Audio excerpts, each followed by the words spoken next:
Conditions May Apply by CinnamonPinecones. Read by Distracted by Books. Chapter 42. What time is it? Summertime. It was still summer break, and Eraser wasn't letting them go out on patrol until the stitches were out of their leg. He met up with them once, gave them a metric ton of nutrient packets and protein bars, and told them to sit the heck down until it's healed. He couldn't even do anything because the more he moved around, the longer it would take for the dang paper cut on his leg to heal. He fitzed around Dagobah as much as he could, but he couldn't move around anything too heavy, so he hardly got more than a handful of pocket change every time he went to the scrapyard. 3 days into his forced sabbatical, he decided to go to the library. He was so bored, and he was hoping Shinso would be there. Since he didn't have any schoolwork to do, he didn't always come in to work with his mom, but Shinso-san would let him know if Shinso had decided to sleep in. She hadn't texted him, so he could only assume Shinso would be there. When Izuku walked in, he saw a few people milling about, and Shinso wasn't in his normal spot. He figured he must be around here somewhere, though, because Shinso-san would have told him if he wasn't. With that in mind, he started wandering around. He knew Shinso liked to read, so maybe he was looking through the books, or maybe he was in the back. It was around lunchtime, so he could be eating. After a few minutes of aimlessly walking around, he found him in one of the lounge areas. He was sitting practically upside down in one of the plush, worn-out love seats, with one leg draped over the back and the other slung over the armrest. He couldn't see what he was reading, but he had his nose buried in a book. Izuku let out a little chuckle at the sight, and Shinso ripped his eyes away from his book at the noise. "Midoriya!" he exclaimed a little too loudly for the library, before he almost fell out of his seat trying to extract himself from the position he'd been lounging in to greet him properly. Izuku let out another giggle at the display before responding, "Hey, Shinso. Sorry, I haven't been in much since break started. It's just I've finally been able to get some rest when I don't have to wake up like 3 hours after I fall asleep, so..." He trailed off with a faint blush to his cheeks. Oh, did Izuku know that feeling? Yeah, that was the reason he never got up before 10 on weekends. Going on patrols all night and then going to school in the morning was brutal. So he could understand the sanctity of rest. He could imagine Eraser was the same way. He said he had a day job teaching, didn't he? Oh, don't worry, Shinso. I get it. I hardly sleep either, he soothed.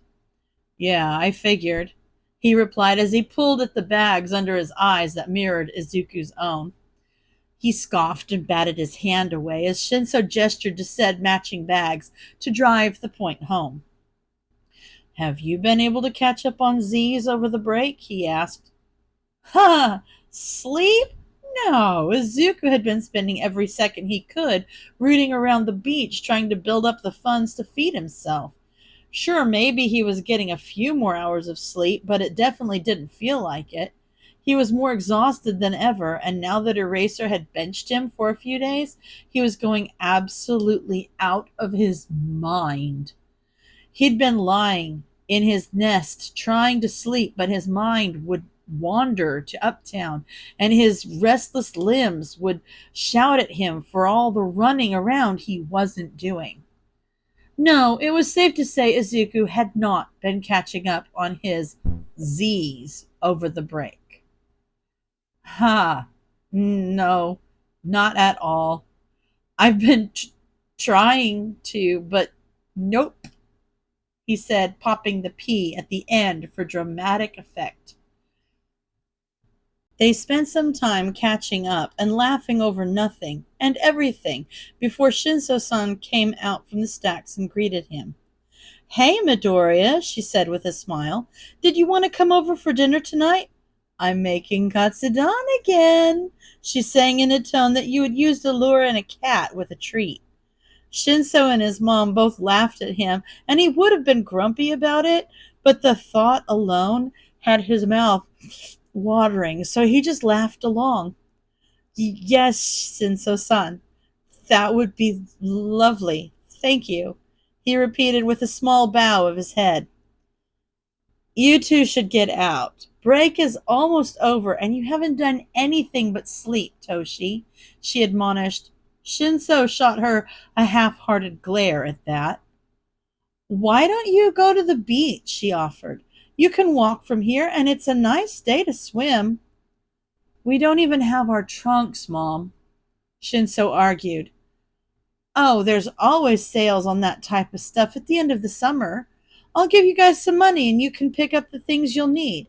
Come on, Toshi, live a little. Right, Midoriya? She goaded before looking over to him. He must have looked like a deer caught in headlights because he was kind of freaking out, trying to figure out a way to get out of this situation without lying through his teeth. He couldn't go to the beach.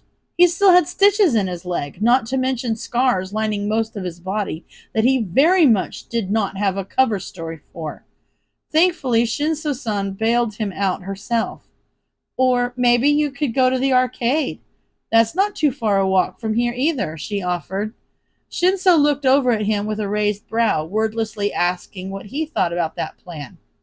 He was up for anything that didn't require stripping. The whole reason he came here was because he was bored out of his mind. Sure, he didn't have any money, but watching Shinso play games was way better than staring at a brick wall trying not to pull his own hair out. Sure, that sounds fun. I've never been to the arcade, he admitted. Then it's decided. You boys get out of here and go have some fun. That's an order, Shinso-san said in a mockingly stern tone as she handed Shinso some money. Thanks, Mom, he called over his shoulder after pocketing the money and dragging Izuku out the door by the arm. How have you never been to the arcade or played Nintendo, Midoriya? Are your parents the kind of kooks that think video games are the work of the devil or something? Shinso asked as they walked along. It was a thinly veiled fish for information. It was obvious that the Shinsos were still concerned about his home life after that whole fiasco with coming into the library looking like the Walking Dead and accidentally admitting that he needed to send a fake email from his mom in order to get out of school. He couldn't even blame them, because honestly, they should be concerned. The reality of his, quote, home life was arguably worse than a mildly abusive household, but they didn't need to know that. He could just keep letting them think that they were crazy and neglectful. It would be easier for everyone. Yeah, they're a little weird about stuff like that, he lied. Shinso frowned a little at that, but quickly tried to pick the conversation back up. Well, I guess I'll just have to continue being a bad influence, corrupting your mind with my dark ways. I'll introduce you to the horrifying world of space invaders, or even, Kami forbid, Pac-Man, he declared with a dramatically deepened and spooky voice. Despite not knowing what the hell he was talking about, Izuku laughed at his theatrics. He pressed his palms up against his cheeks and raised his eyebrows in mock fear. Sounds terrifying. I'm shaking in my boots just thinking about it, he replied with an equal amount of showmanship. They both burst out laughing, their shoulders bumping together as they walked down the street. It felt so casual, so normal. It felt like something Izuku wasn't allowed to have. A friend. His laughter died down at the thought, and he let Shinso talk about the book he was reading, only half paying attention. His mind was too wrapped up in the knowledge that he was lying to his friend, that he wasn't really his friend. He was the friend of the person Izuku allowed him to see, but that person wasn't real. It was close to Izuku, but it wasn't really. It was a manufactured and polished part of himself, one that was more easily digestible, one that wasn't so broken, one that wasn't Deku. One day, the act would slip. One day, Shinso would find out what he really was. He'd been having nightmares about it, dreams in which Shinso looked at him with disgust, and slurs fell from his mouth as easily as water rolls off a duck's back. Dreams where Shinso sneers and laughs and remarks how it makes sense that his name is so close to the word useless. He always wakes up from those dreams crying. He doesn't think that Shinso could actually be so cruel. He thinks he knows him well enough by now, but there's only one way to be sure, and he was not going to take that risk. Not a chance in hell. Even if Shinso doesn't mock him, he'll still look down on him, treat him like a piece of glass, like the old lady from the corner store by his old apartment. He couldn't stand to have Shinso look at him with pity any more than he could stand to have him look at him with disgust. He didn't realize how lost he was in his thoughts until Shinso grabbed his shoulder to stop him from walking. "Hello, Earth to Space Cadet Midoriya. We're here," he taunted, snapping his fingers in front of Izuku's face. "Sorry, Shinso. I spaced out there. I didn't mean to," he apologized. "Yeah, I noticed, Greenie. It's fine. Come on," he replied, beckoning him into the building. The inside of the building was kind of stuffy and very loud. There were kids of all ages running around with candy and tickets or standing at machines yelling about how they got cheated. There was a small crowd gathered around someone playing some sort of music game that required jumping around on arrows on the ground. That looked pretty fun, but it would definitely work up a sweat, and he probably shouldn't do that with the stitches still in his leg. It's not like he had the money to try anyway. Shinso escorted him over to a machine where he put some money in and tokens poured out into a little cup. After grabbing the cup, he looked to Izuku and said, "All right, where to first?" As if he had the faintest idea. Izuku just looked back at him with an exasperated expression. "Haha, oh right, forgot. You've never been to an arcade," he said sheepishly. "Let's go for a classic claw machine. Nothing to start off your day quite like the refreshing feeling of disappointment," he said far more enthusiastically than the sentence seemed to necessitate. Shinso led him over to the machine full of plushies. He knew what a claw machine was, but he'd never tried one. There was an off-white cat plushie in the back corner with gold eyes that looked just like DJ. He needed it. "Oh, Shinso, go for the cat," he said, pointing to the one he was talking about. "Don't get too excited, Greenie. These things are rigged. We probably won't win anything," he warned. If we don't get it, I'm crawling in there myself," he shot back. "Damn, Midoriya, them's fighting words. Let's try the right way first before we get kicked out of the arcade," he joked back. After a moment of adjusting the claw just right over the cat, Shinso let the claw drop. It fell into place perfectly, and it shifted the cat up just a bit before dropping it back. "Dang it! See? That's what I mean. These things are rigged. The claw's not strong enough to pick anything up properly," Shinso cursed. "I might have dislodged it a bit, though." "I'll try again," he amended after seeing the disappointed look on Izuku's face. Izuku helped him maneuver the claw back into place by looking through the other side of the machine and directing him. Once satisfied, Shinso let the claw drop down and grab onto the cat's oversized plush head perfectly. The claw jerkily lifted it up, and they both watched it with bated breath as it started moving back to the drop box. After a brief eternity, it came to a stop and dropped the cat down into the cubby at the front. "Yes!" they both shouted in perfect unison.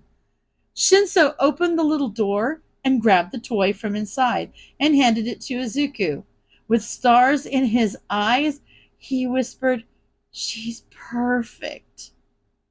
Shinso let out a laugh at that, and Izuku solemnly handed it back to him. "Nah, Greenie, you keep it. You're the one who spotted it," he said while shoving the cat back into Izuku's hands. Before he could even argue, Shinso gestured back to the machine. "You want to give it a try?" he asked. I don't have any money," he replied with a blush. Shinso looked at him like he was stupid before responding, "My mom gave this for the both of us. Did you come here thinking you were just going to watch me play games all day?" Izuku could feel the blush on his cheeks spread as he gripped the plush cat in his hands, but Shinso just laughed at him, put another token in the claw machine, and manhandled Izuku toward the controls. Hesitantly, Izuku lined up the claw over another cat plushie. This one was black with white marks that looked like cute little cat socks and green eyes. When he was satisfied with the positioning, he let the claw drop down and grabbed the plush by the head, just like Shinso had done. Again, they watched with bated breath as the claw raised up higher and higher, all the while keeping the cat in its grasp. When it dropped into the cubby, it nearly bounced out, but thankfully it fell back in. "No fair, man, that was beginner's luck," Shinso scoffed with a grin. With a giddy smile, Izuku snatched the second cat plush from the bottom of the machine and handed it to Shinso. "There. Now we've got matching ones. It's your favorite color and everything," he beamed. Shinso's grin morphed from his ever-present smirk to a genuine smile as he took it. "Thanks, Greenie. Now let's go waste the rest of our money," he declared as he dragged Izuku behind him by the arm again. Midoriya was absolute crap at video games.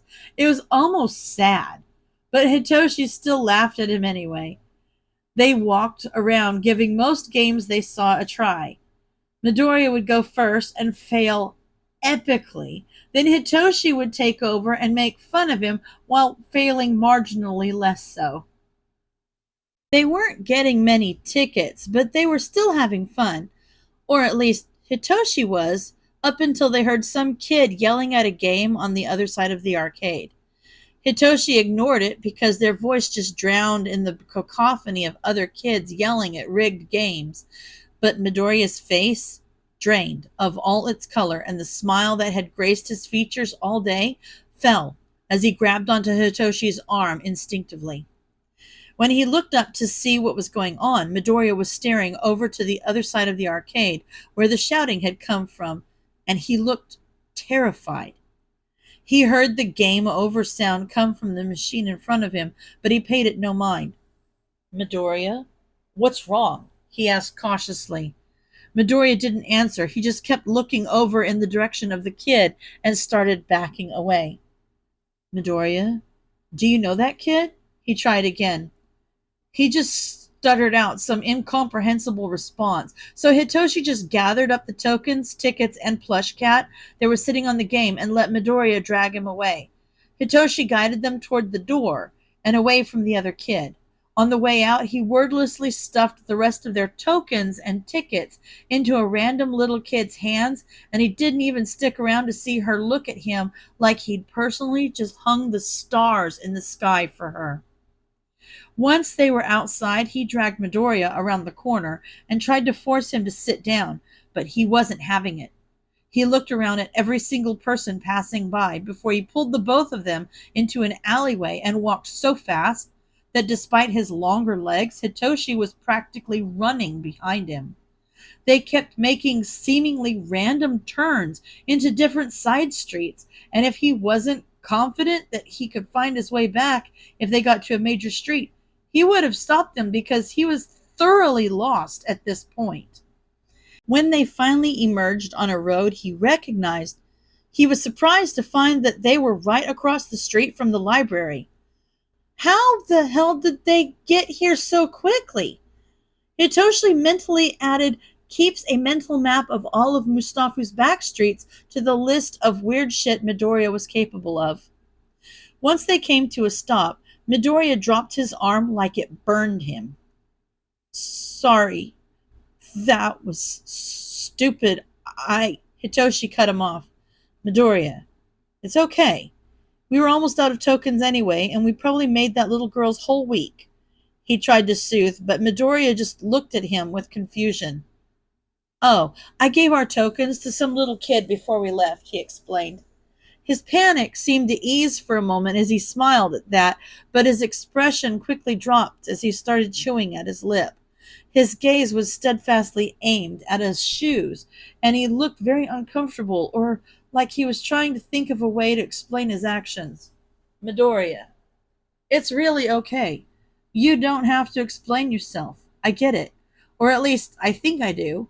I'm guessing that kid isn't very nice to you, and I don't need to know any more than that, he said. It wasn't a lie. He didn't need to know any more than that, but he desperately wanted to. Hitoshi himself had run away from kids like that before. He'd felt that fear of being hunted like an animal, and as much as he wished that Midoriya didn't have to deal with that, he desperately wanted someone besides his mother who could understand him. He wanted to know for sure, but he knew it was selfish to push. If Midoriya wanted to tell him, then he would. That seemed to be the right thing to say because Greenie's shoulders relaxed ever so slightly as he nodded. Yeah, he's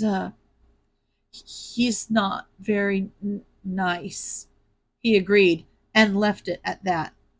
Hitoshi didn't know if it made him feel better or worse, knowing that Midoriya probably got that black eye at school. On the one hand, it would be nice for him to at least be physically safe at home. But on the other hand, that meant that school wasn't any better than home was for him. He needed to tell his mom about this. It wasn't doing anyone any good to try and make sense of things now. It was actually pretty good timing. My mom's off the clock in like half hour. So we can all ride back home together, Hitoshi proclaimed as he led Midoriya back into the library. End of chapter.